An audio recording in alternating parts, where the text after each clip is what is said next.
Comment expliquez-vous que les hommes politiques, les politiques, s'accrochent à la croissance? Les hommes politiques croient dans la croissance ou lancent des prières vers le ciel pour obtenir un retour de la croissance parce que l'ensemble de nos dispositifs sociaux repose sur la croissance.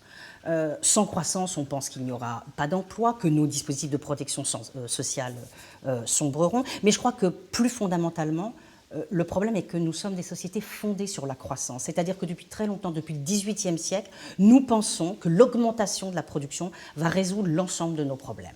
Que c'est la production qui va tenir les individus ensemble et qui va peut-être nous permettre de ne pas mettre sur la table la question des inégalités, la question de la répartition et d'autres questions de ce genre. Donc l'augmentation de la production, c'est le mot d'ordre, la formule magique qui nous permet d'oublier les véritables problèmes qui sont devant nous. Que répondez-vous par exemple à George Bush quand il dit la croissance n'est pas le problème, c'est la solution? Je crois qu'il faut penser le contraire de ce qu'a dit George Bush, c'est-à-dire que je crois qu'il faut penser que la croissance, bien loin d'être la solution, c'est notre problème. Pourquoi est-ce le problème? Pas seulement parce que tendanciellement, les taux sont moins importants de décennie en décennie. Pas seulement parce qu'on nous dit qu'il y aura de moins en moins d'innovation et donc finalement nous aurons de moins en moins de croissance. Fondamentalement parce que la croissance emporte avec elle, certes, un très grand nombre de bienfaits, mais également un très grand nombre de maux. Et je crois que ce que nous avons oublié, c'est que la croissance est génératrice de bienfaits, mais aussi de maux. Jusqu'à maintenant, nous avons mis ces maux sous le tapis. Nous les avons occultés, nous les avons ignorés. Et aujourd'hui, ils nous reviennent en pleine figure. Un des obstacles principaux au passage à un autre paradigme, à un paradigme de post-croissance ou un paradigme au-delà de la croissance, c'est l'opposition entre la cause écologique et la cause de l'emploi. Les gens ont tendance à penser que nous avons absolument besoin de croissance, on nous parle d'1,5% au minimum, que nous avons absolument besoin de croissance pour régler le problème du chômage. Moi, je pense qu'au contraire, il faut mettre la résolution de la question de la crise écologique au service de la résolution de la crise de l'emploi. C'est-à-dire que je suis persuadée, on peut le démontrer, que travailler sur la menace écologique, éviter le changement climatique, ça va nous permettre de régler non seulement le problème du chômage, la gigantesque crise de l'emploi que nous connaissons, notamment en Europe, mais aussi de changer le travail, de changer le contenu du travail, les rythmes de travail, de sortir du malaise du travail. En quoi le PIB, le produit intérieur brut, nous trompe-t-il sur la réalité de nos sociétés? Le produit intérieur brut nous trompe parce qu'il ne joue en aucune manière le rôle d'alerte. On aimerait que l'augmentation de ce PIB nous dise en même temps quelque chose sur les patrimoines auxquels on tient, sur ce à quoi nous tenons. Or, à quoi tenons-nous? De quoi avons-nous besoin pour vivre? Nous avons besoin d'un patrimoine naturel en bon état et nous avons besoin d'une cohésion sociale qui va bien, d'une bonne santé sociale. Nous pouvons avoir un gros PIB et un patrimoine naturel et une cohésion sociale qui vont très mal. Donc, le PIB ne joue en aucune manière le rôle d'un indicateur d'alerte qui sonnerait, qui nous dirait « attention, vous êtes en train de dépasser des seuils critiques ». Par quel indicateur de développement devrait-on remplacer le PIB? Je crois qu'il faut remplacer ou compléter le produit intérieur brut par des indicateurs qui vont nous alerter quand les choses vont mal et qui vont nous donner des informations essentielles sur l'état de nos patrimoines. Si on se dit que ce qui compte, c'est notre patrimoine naturel et notre santé sociale, alors il nous faut développer des indicateurs qui nous disent des choses sur notre santé sociale, c'est l'indicateur de santé sociale, et puis des indicateurs qui vont nous dire des choses sur ce qui nous préoccupe beaucoup actuellement, les émissions de gaz à effet de serre ou les pollutions diverses, donc une empreinte carbone, une empreinte écologique. Il me semble qu'avec déjà ces trois indicateurs, on dispose de bonnes boussoles pour orienter nos comportements. Parce qu'il ne faut jamais oublier qu'un indicateur, c'est quelque chose qui nous donne des informations, mais du coup, c'est quelque chose qui va guider nos comportements. Quelles seraient les caractéristiques de la société post-croissance ou au-delà de la croissance? Qu'est-ce que c'est qu'une société qui résonne au-delà de la croissance? Il me semble que c'est une société qui se donne pour objectif de répondre aux besoins principaux de ses ressortissants, mais en prenant soin de son patrimoine naturel, de sa cohésion sociale, du travail humain.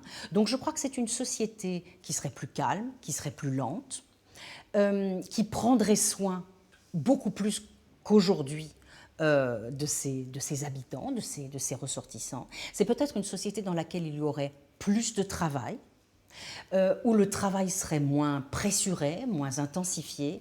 Et je crois que c'est également une société où les revenus seraient beaucoup mieux distribués. Parce qu'aujourd'hui, un des principaux problèmes qui alimentent la crise écologique, c'est l'énormité des inégalités et l'énormité des revenus que certains peuvent utiliser pour continuer à pressurer l'environnement et le travail humain. Donc une société plus équilibrée, une société capable de s'auto-limiter, une société plus raisonnable, une société qui a rompu avec l'hubris et avec cette idée que pas de limite est possible. Je ne crois pas que ce soit une utopie. Je crois au contraire que c'est la solution la plus raisonnable qui soit.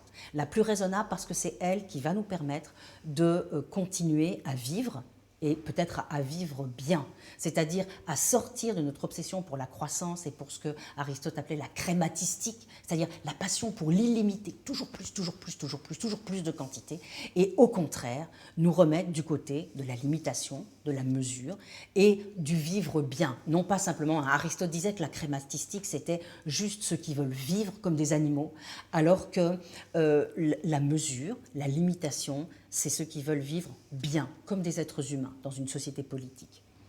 Quelle sera la place du travail dans la société post-croissance ?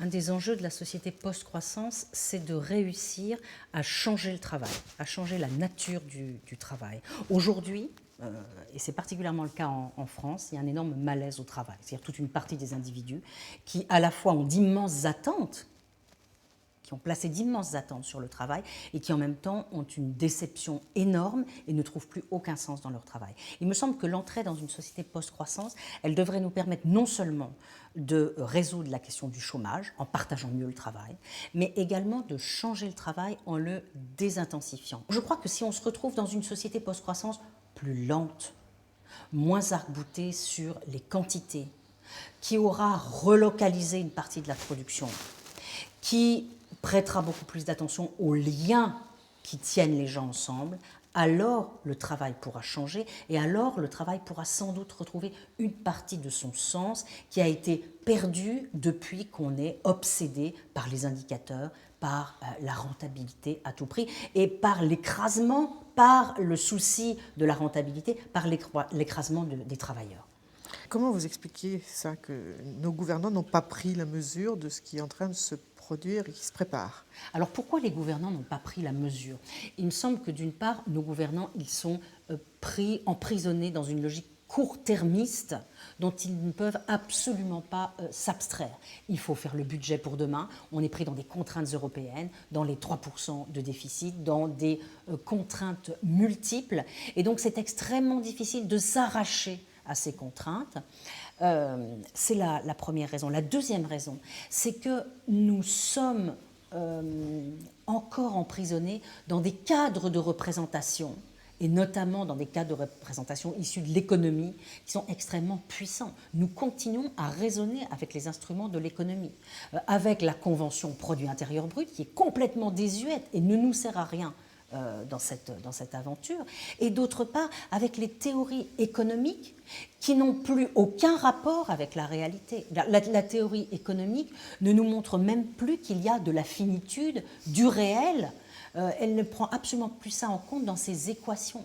Donc l'économie, qui est la discipline qui nous pilote aujourd'hui, qui est la conseillère du prince, met au centre de sa réflexion des équations qui ne prennent plus en compte le réel. Et je crois que c'est vraiment le problème fondamental. Est-ce qu'il faudra en finir avec la séparation entre l'économie et la morale ? Je pense qu'une des principales réformes que nous avons à faire aujourd'hui, c'est de reconsidérer le poids de l'économie dans nos décisions et de reconsidérer l'économie elle-même. Sur quoi elle repose, sur quel fondement théorique, sur quelle représentation du monde repose l'économie. Il y a une séparation à partir du XVIIIe siècle entre la morale et l'économie. Et l'économie a décidé de se séparer de la morale. Elle a décidé de se rapprocher des sciences dures. Un économiste comme Walras a parlé d'économie pure. Donc peu à peu, on a eu une déréalisation totale de cette science. Et c'est cette science qui aujourd'hui nous gouverne et nous fait faire, comme on l'a vu, des erreurs absolument gigantesques. Donc je crois qu'une des premières choses que nous avons à faire, c'est de remettre l'économie en question, non seulement la place qu'occupe l'économie dans nos décisions, mais également, je dirais, le contenu, le fondement, la vision du monde sur laquelle repose l'économie. Quel peut être le rôle des citoyens dans ce changement de paradigme ? Pour moi, le rôle des citoyens dans le changement de paradigme est absolument essentiel. Et ça se fait à 3 niveaux.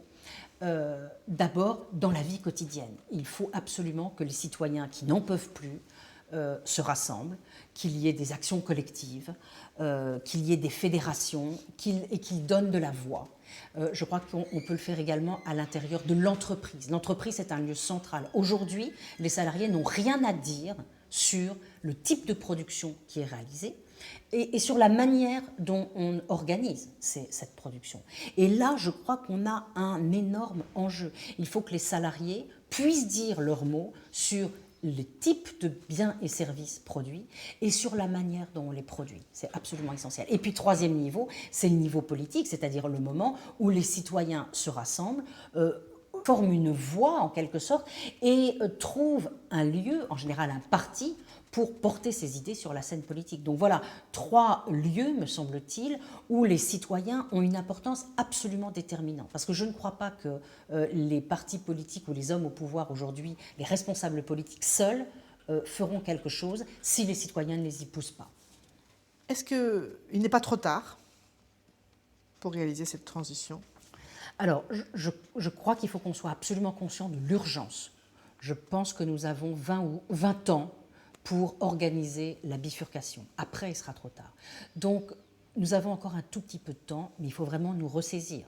Et pas seulement nous, occidentaux, il faut que le monde entier se ressaisisse, soit capable de se réunir dans les enceintes nécessaires pour prendre les décisions qui s'imposent, c'est-à-dire quoi ? Une limitation extrêmement forte des émissions de gaz à effet de serre et une répartition de la charge de cette diminution sur l'ensemble des pays. Je crois qu'il faut que cet accord international, il est hyper urgent à obtenir.